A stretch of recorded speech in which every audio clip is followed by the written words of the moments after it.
భగవద్గీత చెప్పిన శ్రీకృష్ణ భగవాన్ని నేనే. కార్తీక పురాణం చెప్పిన కార్తీక మాసంలో మంచిగా ఉండాలని చెప్పిన అయ్యప్పను నేనే.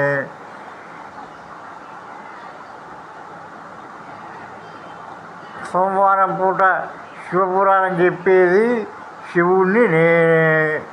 శుక్రవారం పూట లక్ష్మీపురాణం చెప్పేది నేనే.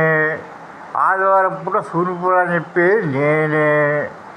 నాయి మొత్తం 54 పురాణయ్యా. ఇలా 17 పురాణాలు చంద్రుడికి ఇచ్చిన, 18 పురాణాలు మా అమ్మకి ఇచ్చిన, 17 పురాణాలు మా పిల్లానికి ఇచ్చిన. ఇక ఏం చెప్పాలంటే మళ్ళీ మన స్వరాక జోకు రానే వచ్చే. ఇవాళ అయ్యప్ప అంటే అయ్యప్ప అంటే కొంచెం కరోనాకి ఎందుకు కరోనాకంటే 14 ఏళ్ళకే పరబ్రహ్మగా మారింది. కథ కూడా చమత్కారంగా ఉంటుంది.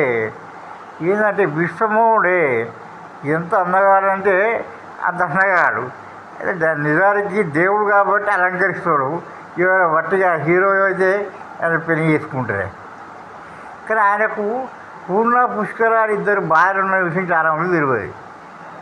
ఇప్పుడు దేవుణ్ణి అయితే మనం అలంకరించి దేవుడు లాంటి భార్య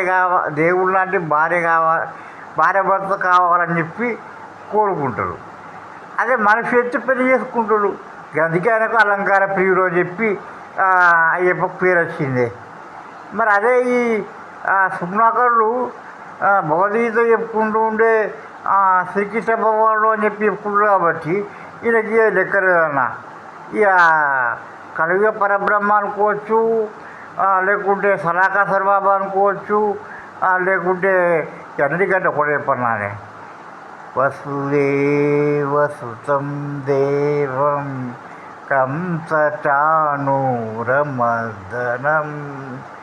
దేవకీ పరమానందం కృష్ణం వందే జగద్గురుం.